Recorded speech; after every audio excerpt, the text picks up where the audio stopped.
Before we start, we have to say a big thank you to Diva Cup and Glad Rags. They sent us some free menstrual cups, and we used them, and we got them all bloodied.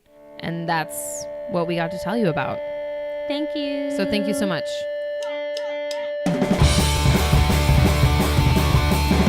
may be primal, it may be vital, but it makes you homicidal. It's a vicious, it's a vicious, it's a vicious cycle. Hey everyone, and welcome to Vicious Cycle, the podcast about periods and the people who get them. I'm one of your co-hosts, Kate Elston. I'm Meg Trowbridge. And I'm Meg Hayes. Welcome. Welcome. Welcome. Welcome. Welcome. Welcome. Welcome. Ugh. We are so happy that you guys are here. If you listened to last week's episode, you know that this is all about the ins and outs of menstrual cups. Literally. Literally, the ins Part And the outs. and we're stop making that sound. Yeah, so we back by popular demand, we're doing some research as we did on tampons. We're going to bring you research on menstrual cups. So we're going to talk about the history of the menstrual cup, what the deal is with sizing, because I know that's a question I have. Real. And environmental and safety info as well. So there's a lot to go on. How you guys feeling about this episode? I'm feeling excited. Feeling great. I can't wait to chat with you two about, like, after I reveal my research, what you think you'll do with a cup. I can't wait. I can't wait. I'm so excited. You mean like, are there more than one? Like we could drink out of it. We could use it to plug a leak. Use it as a baking cup. All right. Stay tuned, listeners, because we are bringing you so many facts. Okay, so let's start with a phone call we got about our last episode.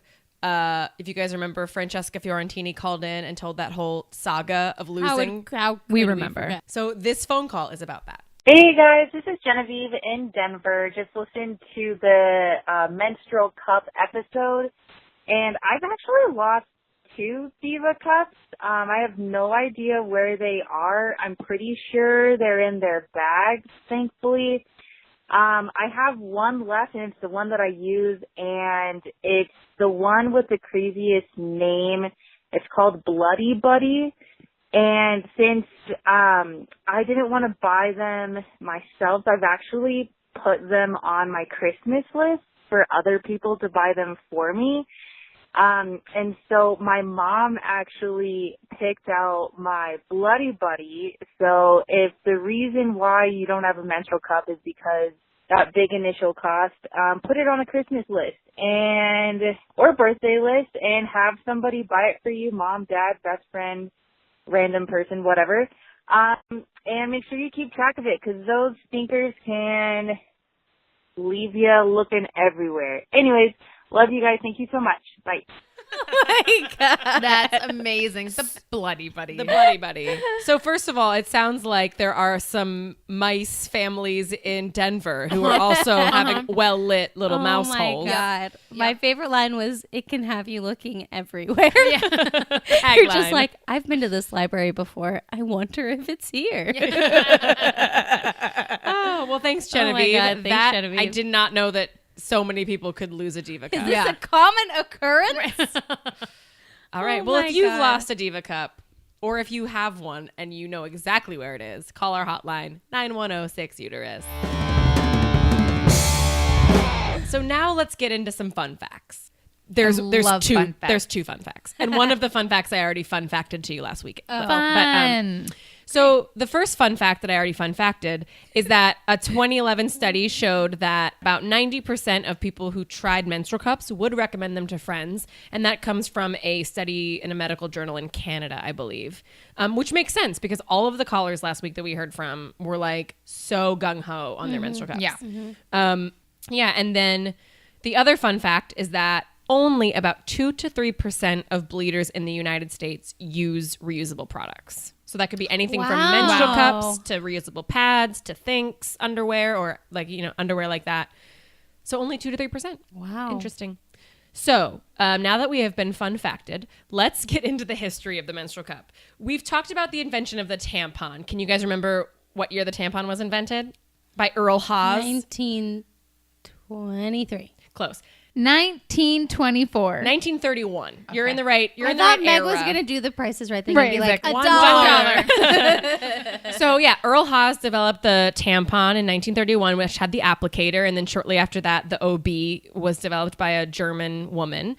But did you guys know that the menstrual cup was developed in 1935? Whoa. Yeah. So in my head, I guess I thought it was like an 80s invention or something. But it was developed just around the same time as the tampon. Wow. According to a Pacific Standard magazine article, the patent was submitted in 1935 and it was invented by a woman. Okay. And not only was it a woman, she was a theater person. Oh, fuck yeah. How do you know? Her name was Leona Chalmers. I mean, that's how you know. And Leona. no, there's this whole article written about her in the Pacific Standard, which takes a lot of its research from a menstrual cup historian named Kelly O'Donnell. And so basically, Leona Chalmers had been an actor in her younger years. She was from Kentucky, and she came to New York City to be on Broadway. Sure, like you do. And so in the early 1900s, in way before the patent was submitted, Leona got her big break in 1909 by landing the lead role of Adelina in the Broadway premiere of The Climax, A Rags to Riches story. How? Which- There's so many innuendos in there. I know, now it's like a climax. Period drama. and rags. Wow. So It was apparently just some generic Broadway rags to Rags riches. to Riches is a great musical about periods. Amazing. So apparently, Leona was inspired to develop the menstrual cup because her schedule was so tough. And she was in this lead role wearing this angelic white outfit. Oof. And Kotex hadn't been developed yet. So there was no pad. There was a weird straptual contraption, but that could be seen through her dress. So she basically, at the time, used a version of tampons by shoving fabric up her hoo-ha. Wow. Which apparently a lot of actors did. But oh my gosh, can you guys just imagine being on stage in white and not God. having Like this. how can you we've That'd all be been so on stressful. we've all been So on stage stressful. before. And even when I'm tamponed up, I'm so nervous that I'm going to bleed and Yeah. everyone's going to see me in a white fabric Oh on my Broadway. Come On Broadway. So a few decades later, in the 30s, Leona said it was that experience that inspired her to develop and patent the first menstrual cup, which was Amazing. which was called the Tessette, which I saw in ads for it is French for little cup. Cute. But that makes sense because in Spanish it's tasso, right? Or tassa. So Yeah. in French, whatever. Yeah. Tessette means little cup. So the first ads came out in 1937, and I found some on my amazing newspapers.com website, of which I'm a member thanks to my work. And this is a picture of her. So she's actually featured in the ad. Oh, cool. The ad at the time said, Mrs. Leona W. Chalmers invents invisible protection. So comfortable you'll never feel it. So secure you'll always be at ease. It took a woman to ease the woman's most trying ordeal. Here. So I love that was part of the ad was women know women. I also found other ads from the time of the Tessette with the tagline, use what she uses. And they had photos of ballerinas, models, horseback riders, and someone running on the beach in a swimsuit. So all of these active women with use what she uses. Yeah. I love that. And that absolutely mirrors tampon advertising. Right. So you might be asking, I'm so glad you brought up tampons. You might be asking, okay, so if the tampon and the menstrual cup came out around the same time and advertised in the same way of women's independence, why did the tampon become such a more bigger deal? And why did it take off? Indeed, I was wondering that. So there's a couple things. I would argue part of it is probably shame, because if we think about what the tampon already was requiring of women at the time to put something up them, the menstrual cup would have required more of women to really get familiar with their body, and there wouldn't been a string and an applicator. But logistically, what it probably really was World War II. Because as we talked about, tampons and Tampax specifically shot up in usage because women went into the workforce while the men were at war and needed something quick and easy while they were on their feet a lot. So there's that. But also, during the war, there was a rubber shortage. So Leona, Right. Tessette, the Tessette company couldn't make menstrual cups even if they'd wanted to. So the original cup was made out of rubber. I guess so, according to the Pacific Standard article. And according to an article by Kelly O'Donnell, as I mentioned before, quote, women who had abandoned sanitary pads chose tampons as their internal product of choice, not the menstrual cup. So that was the first iteration of the early push for the menstrual cup. But Tessettes weren't done. In 1958, a businessman, Robert Orrick, was soliciting business ventures in a newspaper ad, and Leona saw that ad and wrote to him with the idea of Tassette. He wasn't stoked on it, but his wife tried the menstrual cup and liked it, so he bought the patent. Oh. And Tassettes were invigorated as Tassette Inc. And so now we're in the early 60s, and Tassette had a huge push. They had the first ever radio ads for feminine hygiene products. Holy Wow. shit. There was a huge billboard in New York City's Times Square, and it read, Tassette, not a tampon, not a napkin, and used this image that I'm showing these guys. It's a tulip, and a tulip on the left, and a hand on the right holding the Tassette bag, so it kind of looks like it's two tulips side by side. So this image was used everywhere. Wow. It was like, so they don't show the cup, they just show the bag, and they show a tulip. Yeah. And also I found an ad from the New York Daily News in 1961 that read, periodic protection as dainty as a dew-kissed flower. So they really were selling the experience and not the actual logistic of this cup. Right. Yeah. Your hand will be disgusting. Your hand is going to go up there. It's dainty. But sadly, Tassettes again folded after a few years, because here's the thing, and this is another reason why I don't think menstrual cups took off as much as tampons, because the business was unsustainable, because people buy one Tassette and never have to buy anything ever again. Sure. Right. It's not capitalism friendly. Yeah. Right. According to the Pacific Standard magazine, the menstrual cup is a great innovation that makes for so-so business. The tampon is a so-so innovation that makes for great business. Wow. So that's just Wow. so fascinating. I mean, that's something to say about sustainable products in Yes. general. Yeah. And the environment and capitalism. Right. So, but Tassette Inc. wasn't going to give up so quickly. They pivoted and began making disposable menstrual cups. So these ones were flimsier and thinner, and they were called Tassaways. Oh. Well. So according to the Pacific Standard magazine, the Tassaway was designed to do two things: sell a greater quantity of units and appeal to women who had come to expect their menstrual products to be disposable. So these women had been using tampons and pads and felt like that's the only way they knew. So Tassaways did a lot better. They launched this huge campaign ad in the early 70s. They established distribution agreements with pharmacies and food chains. And Tassaways were even popular enough to appear in the iconic 1970s health book, Our Bodies, Ourselves, Whoa. as an alternative. They actually name check Tassaways. But unfortunately, just like the Tassettes before them, Tassaways weren't making enough money. And by 1973, they had folded. But at that time, they had a legit cult following, and a company exec said that he received 20,000 letters from women saying they wanted Tassaways back. Wow. One bleeder had written, "You have just got to sell me some or refer me to someone who carries your product. I can't live without it, and there is just nothing that even comes close to compare with it. Help!" 3 exclamation marks. So I'm just feel for those bleeders. Yeah.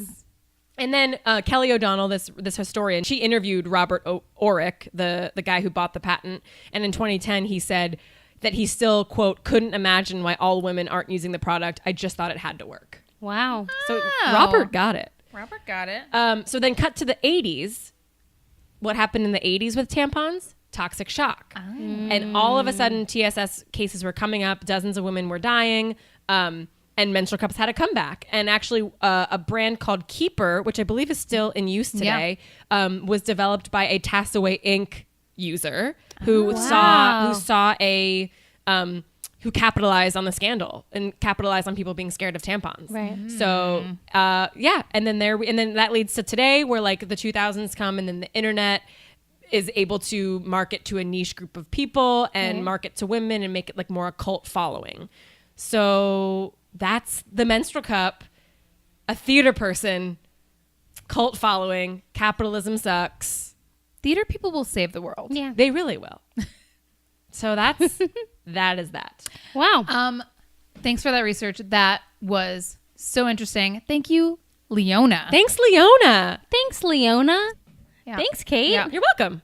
I feel like you said a couple things that feel like good segue into my thing. Let's do it. Okay, so I researched cup brands as well as proper sizing, and my mind is blown. So brands. When we mentioned this last week, that when we even reference menstrual cups, we usually say Diva cup. That has just become like synonymous. It's like Kleenex or Band-Aids. Yes, yep. But there are many, many brands of menstrual cup. Diva cup happens to be the most popular one in North America right now. And I think internationally it's pretty popular. It's a Canadian brand. Diva Cup is a Canadian brand? I did not know that. Me neither. But there is also Moon Cup and Keeper. They are together. And Moon Cup is like a competitor to Diva Cup. It uses medical grade silicone. But Keeper is the only menstrual cup made out of rubber that any of the research I found could find. So that might make sense because Keeper was developed by someone who used Tassaway, which was rubber based. Interesting. I don't know, like maybe if there's such a thing as like an allergy to silicone, maybe someone would want rubber. But if you have an allergy to latex, you shouldn't use a rubber based menstrual cup. Other brands include FemCycle, Lily Cup, Lunette, May Luna, Yuki, Lena, Scoon, Blossom, Super Jenny, and Fun Cup, which is developed by Fun Factory, which makes sex toys.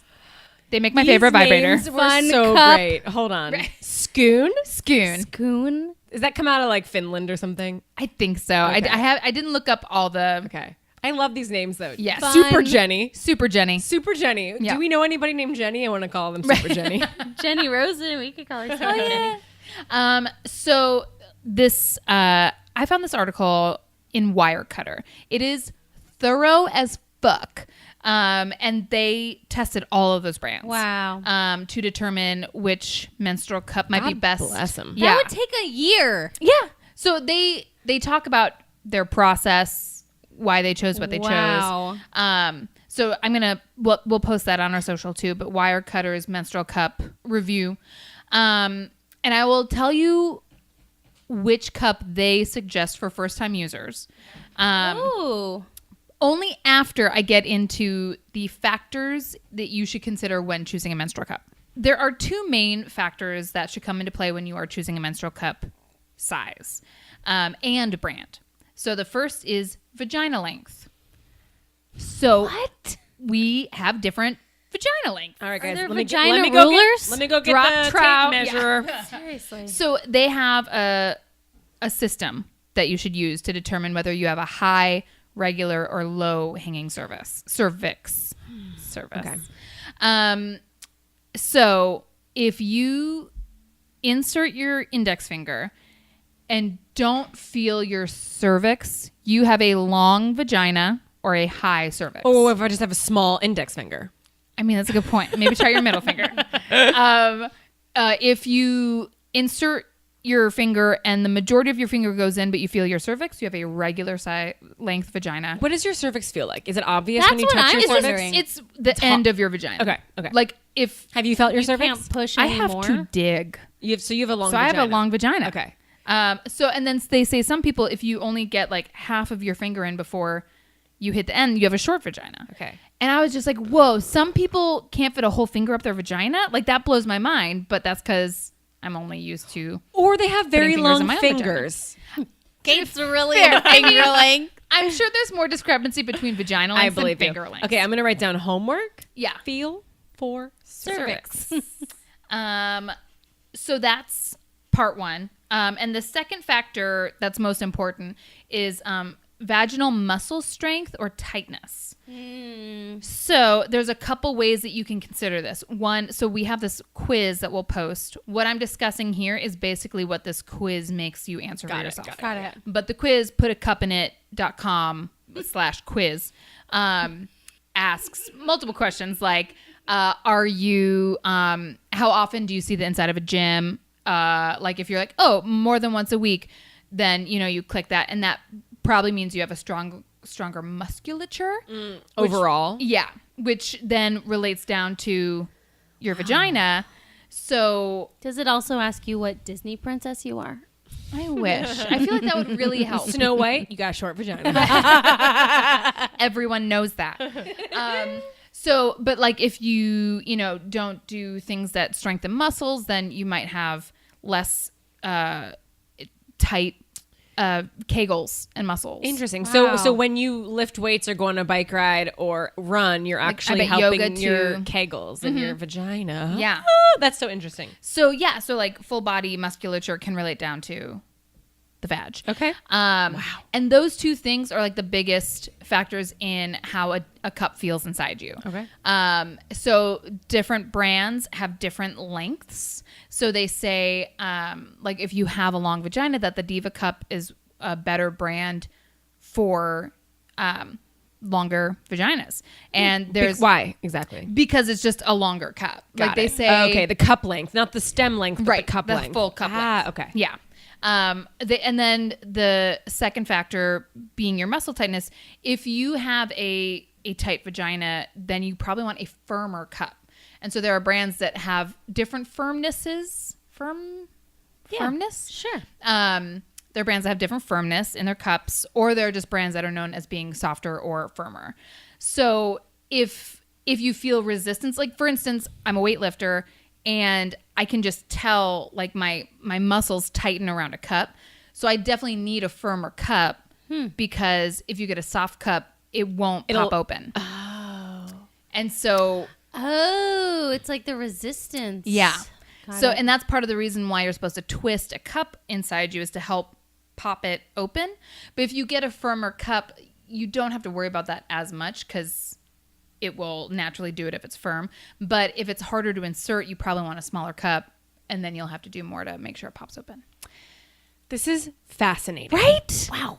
And I feel like Okay, be honest though. I have no upper body strength, but I have a lot of lower body strength. So Well, that's where is your vagina in your lower body? I mean, yes, but if you ask me to like lift 20 pounds, like do the But you curl, I bike can't. all the time. I ride my bike everywhere.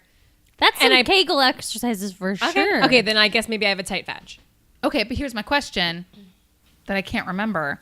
Did you talk about how your tampons pop out My tampon, yes, we talked about this. It on was the podcast? That wasn't just an intimate thing we shared. Yes, it was. Thank you for checking. I did mention like sometimes when I put a tampon in and then I go to poop, they fall out when I poop. So what does that mean? So my instinct means that you're not like it's. So I might have a loose vagina. I don't think it's loose. Okay. I think it's totally healthy and yours, and it's perfect. But like I think I'm getting the impression that mine is, especially now that I've been like doing the weight stuff. Like I think mine is even tighter than it used to be because I also have a hard time with like super tampons. I typically only stick with regular, even though I have a heavy flow.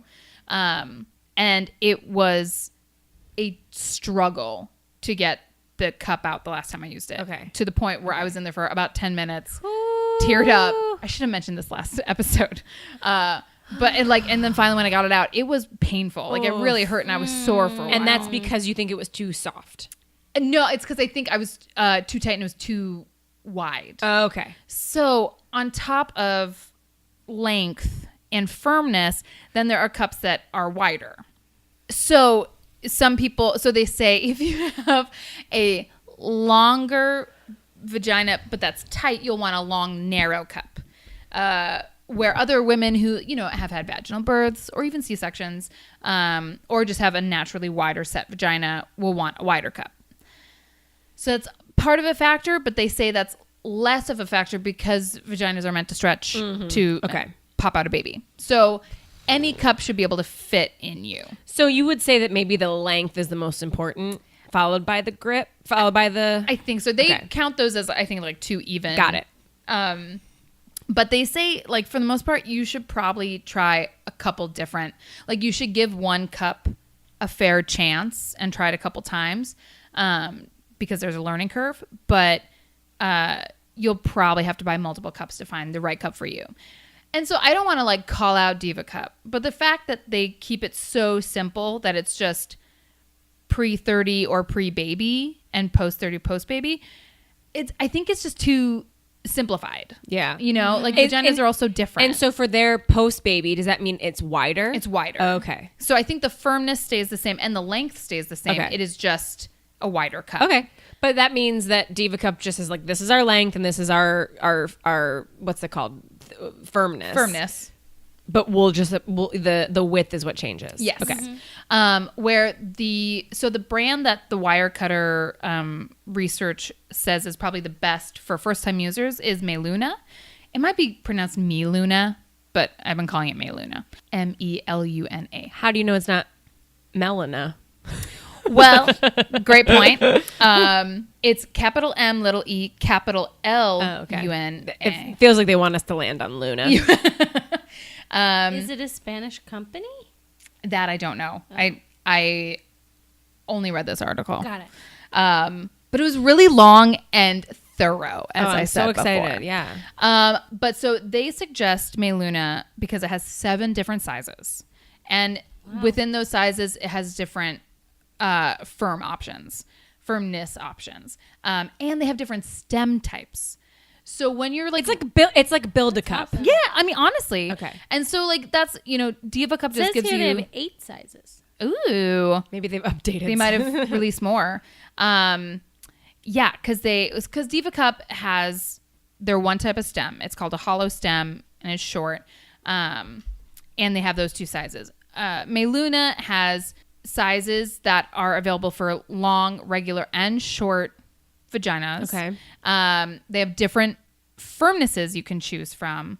So they have one that's like specifically for athletes. So we're looking at this, and it's size is width, small, medium, large, extra large, handle style, squishiness, and either small or large length.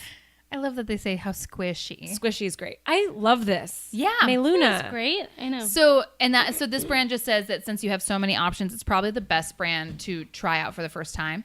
And they say it's like probably best for most vagina size. But they say that longer vaginas will probably prefer Diva Cup. But after doing research, I think I still might try a Meluna because I think I need something more narrow than the Diva Cup ones. Okay. A size. Sure. Because they go A or B. Got it. Interesting. But then if you have a wider vagina, but you don't want a Diva Cup, then they suggest a brand called Lena for a wider vagina. This is so interesting. yeah. There's so much to think about. So and then you might have different stem preference. So there's the hollow tube, which is like the Diva Cup. There's the loop or ring, which a lot of different brands offer. There's the ball, just a little ball nub at the end. There's a flat tab that usually has some edging on it. And there are cups that just have 0. It's just a... So because like you guys said in the last episode, it's not about pulling on the tab though, because there's still suction you got to get rid of. So what's the point of a tab if it's not a pull tab? I think it's to help you find the bottom. Oh, okay. It's like to help you find where you should pinch the bottom of the cup. Got it. Is what and that's what my friend Lane, friend of the pod, she says it just helps her find where to pinch. Got it. So in this article, they have a couple tips. One of the tips is that the cup should be like a tampon inside you. You only feel it when you think about it, but it should be in you and you ignore most of the day. Set it and forget it. Yeah. What's that a tagline of? I think it's egg maker, right? Set it and forget it. Pots? I mean, yeah, it Something could be like that. crock-pot. Yeah. And Diva Cups or And menstrual yeah, cups. then Meluna. Another tip in this article, so it's not just Lane, trim the stem. So I read it in multiple places. If you feel like you need to. Yeah. Okay. Another tip is use lube. And, Or natural lube. or natural lube. Interesting. But the only thing to worry about is since most of these are silicone, don't use silicone lube because it will deteriorate your cup. Silicone on silicone would deteriorate it? Apparently. Whoa. Yeah, so they just said if So it's use water-based lube? Yeah. All right. or masturbate like me. Or Okay, Kate. get down with yourself. And Deanna turned the channel. It's too late. She's heard everything. And then the last thing they pointed out, which has been an issue with me when I wear a cup, is I think I mentioned it in a previous episode, or maybe I just shared it with you too. But I was confused at as to where the pee hole was because when I wore a cup, my pee trickled. Like, I usually have a powerful stream, and with a cup in, it's just like diddly, diddly, diddly, and I'm just like it takes me so much longer to pee. Maybe your pee hole is in a different spot than the rest Is of it us. compromised? So I have real answers. All right. She's like, stop it. But thank you, Dr. Elston. Stop it. So when the cup is in you, it can, and this is from the women who put a cup in it website. But they both experience like issues peeing when they wear their cup because it either is pressing up against your bladder, which may give you the feeling that you have to pee more often, or it's pressing up against your urethra, which like kind of squishes it. So like imagine squishing a straw. Got it. And so they say you can wear your cup lower and it might like change it. But to me, it just helps knowing that like, as long as it's not a problem, like I have this fear that I'm going to give myself a UTI. Right. But like if it's not actually pressing up against my pee hole, then I'm fine. Cool. All right. So that's a thing. Cleaning. They like there are products they sell to clean a cup, but just a simple rinse with like hand soap will do, they say. That I don't know why that gives me pause, but It gave me pause. I just cleaned mine with water because I have I have smelly soap in my Yeah. bathroom and I didn't want to use it. So Yeah. in the meantime, I just used like warm sink water because I was afraid of giving myself an infection. Right, exactly. Yeah. And I think they sell like safe products that you can buy if that makes you nervous. But they say like rinse during your cycle and then in between cycles you boil it, which Yeah, I've I heard was that. thinking of pouring just boiling water on it. Yeah. so yeah. And then I read something about whether they're considered safe. Are they FDA approved? And they're a class 2 medical device, just like pads and tampons, which means that now that one cup has been tested, all the other cups that come out just are like, yeah, we're a menstrual cup. So they don't have to go through testing or anything. Okay. They just are lumped under that same thing. And then a random fun fact is that a Kickstarter a couple years ago was raising money for a smart menstrual cup. What? That would send information to like an app on your Like phone. a Fitbit kind of thing? Kind of. But apparently the design would have the antenna sticking out of your vagina. Was just it like, made by a what? man? Was it made by a man? I mean, I didn't. I was like, I will not even entertain the notion. What? So yeah. I think that's basically all I had to show. That's so cool. Thank you so Yeah. much for telling Thanks, us Meg. that. So I think it's more than just age Yeah. or birth Yeah. history. I think it's you have to know your vagina before you get a cup. That just feels like all this like extra work that you have to do, but like I'm ready, maybe. It just seems more sustainable. Like the idea Yeah. that once you're 30, you somehow your vagina drops or something, Right. like balls dropping or something, like that's a thing. This makes way more sense because it's Yes. actually like getting in touch with your own individual size, which is way more sustainable. I forgot 2 things.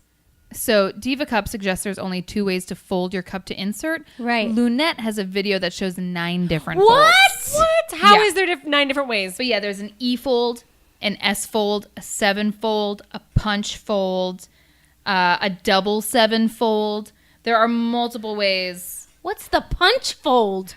They show that where you push it in itself. It's the one that you use. The shell fold? That's what they call it. All right. Punch fold does not make me want to use menstrual cups. It just sounds like you punch it into you. It's like punch fold. You give it to your partner, they get a running start, and they just punch it into your vagina. Well, I bet that would work. The last thing I'll say is if you go on Amazon, you will see several very cheap menstrual cup options. And they say most of those you can't guarantee what they're made out of. Ooh, good to know. So use a like vetted brand. That's Thank you. Good advice. Good advice. Cool. That's awesome, Meg. Thank you so Yeah. much for sharing that with us.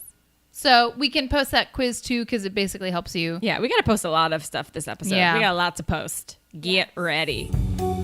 Vicious, vicious, vicious.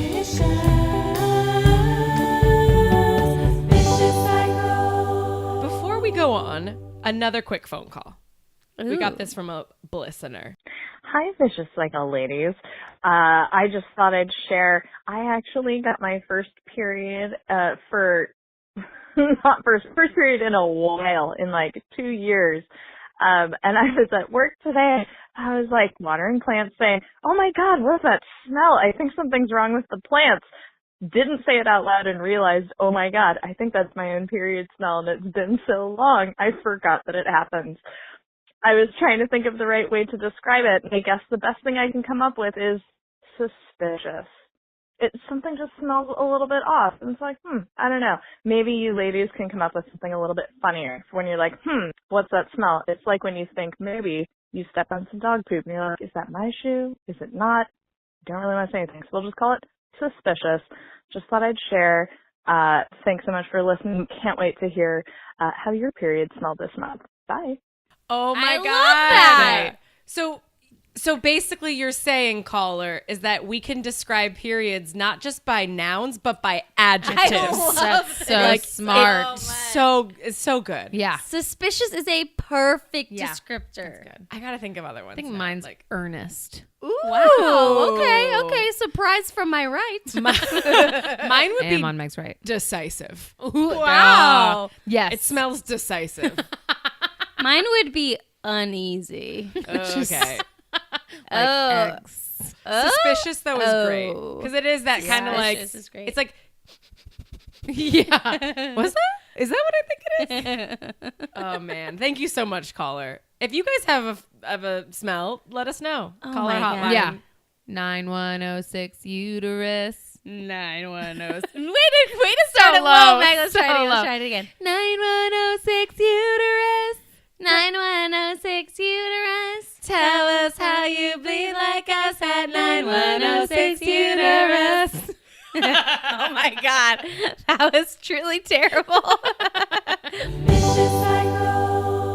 My turn? Your Yeah. turn. Great. Okay. So, my role in this week's episode was to look into the environmental impact of menstrual cups and also the ingredients, which is something that I did similarly during our tampon episode. Tampon. You guys, Tampon. So the best thing about menstrual cups is the benefits to the environment that they have, Very because eco-friendly. you can use your menstrual cup upwards of 5 to sometimes 10 years. Some companies tout that you can use them for a decade if you take care of them properly. And really the only time you would need to change them is if there's a leak or if there's discoloration. So the benefit is you pay a lot of money up front, which can be hard for some people, but then you save a lot of money and a lot of tampons from the waste place. Landfill. Thank you. Waste place. So I believe this is all from the 1 Million Women website, which is a website founded to help women make, just to help make the environment better. On average, women can use up to 20 pads or tampons per month, which equates to 240 a year, 9,600 in a lifetime, times 3.5 billion women. Yeah. In this moment. Yeah. Yes. So that definitely makes me want to at least give menstrual cups a shot. Yeah. Me too. That makes me want to go bleed in a hole. Seriously. Yeah. And enrich the soil. So that's just part of the picture, right? Of the environmental impact that pads and tampons have. Then you go into raw material extraction, right? There's a lot of cotton that needs to be produced, which requires a lot of water and plastics. The plastics that are used to wrap the pads and tampons, that's more plastic. It's also made from oil, so you're using oil. Plastics don't break down very easily, and when they do, they leach chemicals into the ground. And you have to think about the travel to get to where these things are sold. Then you have to think of dioxins, pesticides. Our girlfriend Rayon. Hey Rayon. Rayon, enemy of the pod. I do remember having a dress growing up that was made of rayon, and it was my favorite dress, so I thought it was like a fancy fabric. Never again. Little did you'd be sticking it up yourself. So all of these things going into making pads and tampons are having a negative environmental impact. Also, the money, right? Tampons and pads, we spend anywhere from $120 to $200 a year. That number also varies. Menstrual cups vary from $40 to $60. So again, long term you're saving money, but short term you do have to put up quite the pretty penny. Yeah. At the beginning. As for the ingredients, Moon Cup, for example, is made of silicone. It's latex-free, hypoallergenic, free of BPA, perfumes, dyes, phthalates, plastics, bleaches, or toxins. And Diva Cup has pretty similar ingredients and touts that they also are free of all of those bad things. So ingredient-wise, they seem pretty clean. Now, one downside for me about menstrual cups is it doesn't actually seem like they save us from TSS or the exposure to TSS, which I feel like they kind of try to tout, right? Because they say you can wear it upwards of 10 hours. And with tampons, you have to change them more frequently. Yeah. But again, there's not a whole lot of information just because our bodies are like black holes and not a lot of people put money into finding out about them. There's no way to know what's going on with us. Yeah. So basically the limited research out there shows that it doesn't seem like there's an increased or decreased risk of getting toxic shock from using menstrual cups. And I think that's because of toxic shock being like an exposure to staphylococcus, that freaking word. So again, it seems like it's cleaner for us to be putting, like, I don't know, silicone feels a lot better than like bleached cotton. Right. Yeah. And medical grade silicone. Yes. But we're jury's still out. We're still at risk of TSS. Okay. Yeah. And have there been any cases of TSS from menstrual cups? I believe so. I read about one. And again, again, like there's just not a ton of research that isn't related to a menstrual product company. Right. There was one study done in Lyon, France that compared used tampons and menstrual cups and found that menstrual cups had a higher likelihood of staphylococcus. But there's really not a whole lot to say that like that is the running. Yeah. Like one study can't be. No. Yeah. Yeah. So unfortunately there's very little out there. Well, And thankfully we know coffee filters have lots of research right, behind we them. do. Use Very them. We safe. just put those up our we should just put those vaginas. up our vajayjays.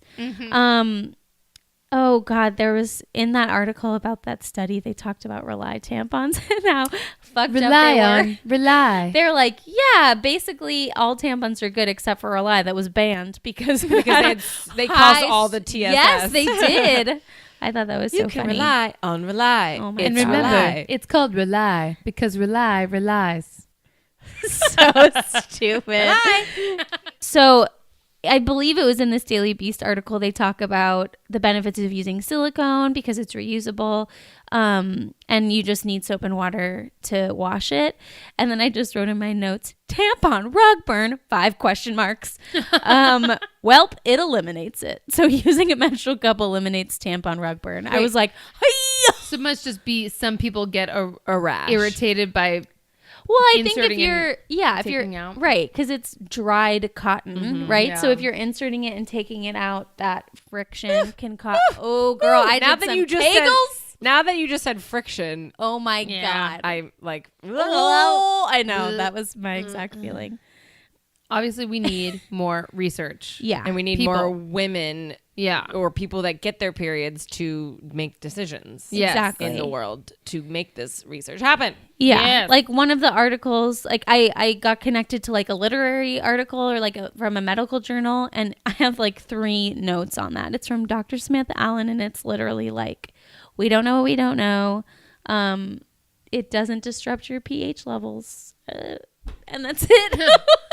Giving. I'm like, okay, so what do I have to go off of? So the people over at Moon Cup, which is a menstrual cup company, I believe in the UK, Australia, they wrote a rap. It is a rap battle between two white women, you guys. Oh boy. It's a tampon versus menstrual cup video, and we are going to watch it right now. This is My why I don't name want to is parody Mocha, but rap I'm here songs. to Oh, say- ours are way better. It's very informative. Yo, I rep for my team, a tampon crew. We run this scene, we don't need nothing new. Moon Cup crew, get out of my face. You sound like something that came from outer space. Always running your mouth, think you run the sea. But we know the truth about you, it isn't pretty. Causing dryness, irritation, you can't do your job properly. We're coming to destroy your monopoly. There's a reason women need us so much. We can absorb everything that we touch. That everything includes natural moisture though, while we only collect from the menstrual flow. And we're reusable, you're out of touch. You're weak, we can hold 3 times as much. You're gross and weird and no one understands you. You get laughed at more than clowns do. Funny, one period it takes 22 of you to do the same thing that one of us can do. A few months, what we both cost is identical, but we ain't got no additives and we ain't got no chemicals. And you ain't got no mates. Tree hugging hippies banging on about ice caps and herbal remedies. New age nonsense, it's making me mental. Run home to your teepee and eat up your lentils. We got love for the earth, while you make her ill. 800 million of you dumped in a landfill. Like sanitary pads, man, you guys are fouls. Give it up now, time to throw in the towel. Tampon, take off, you've met your match. Moon Cup's here to stay, no strings attached.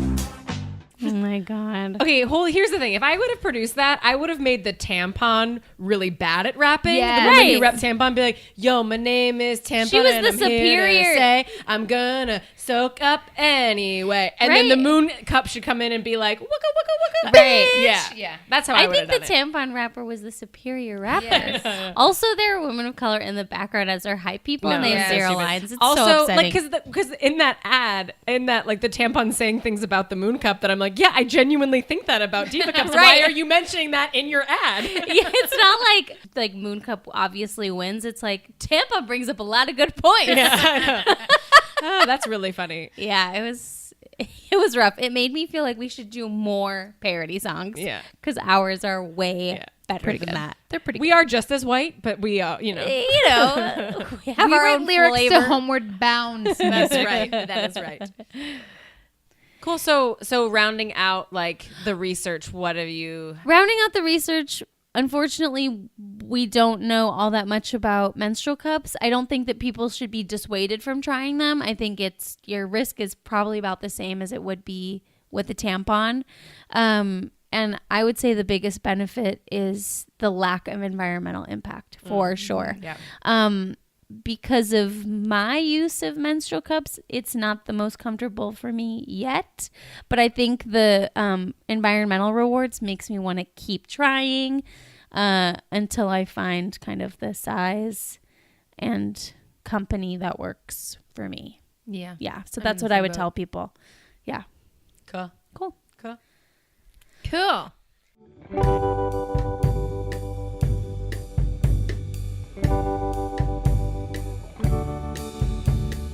All right, everybody. That was our very heavy flow of an episode ending our menstrual cup series. I'm sure we'll be back to talk about menstrual cups one day. Don't worry. All of these topics will be probably touched upon again in our, what's that?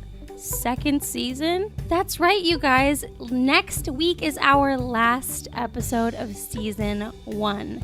It's insane. We've laughed, we've cried, we've raged. Now we need a little break. Yeah. So next week we're going to have 2 very special guests. You'll learn more about that later.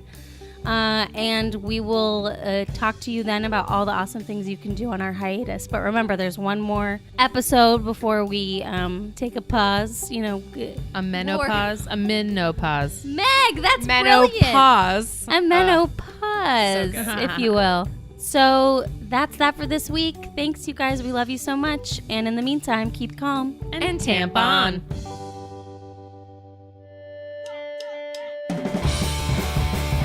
It may be primal, it may be vital, but it makes you homicidal. It's a vicious, it's a vicious, it's a vicious cycle. Our theme song was performed by The Go Ahead. Check out more at thegoaheadmusic.com.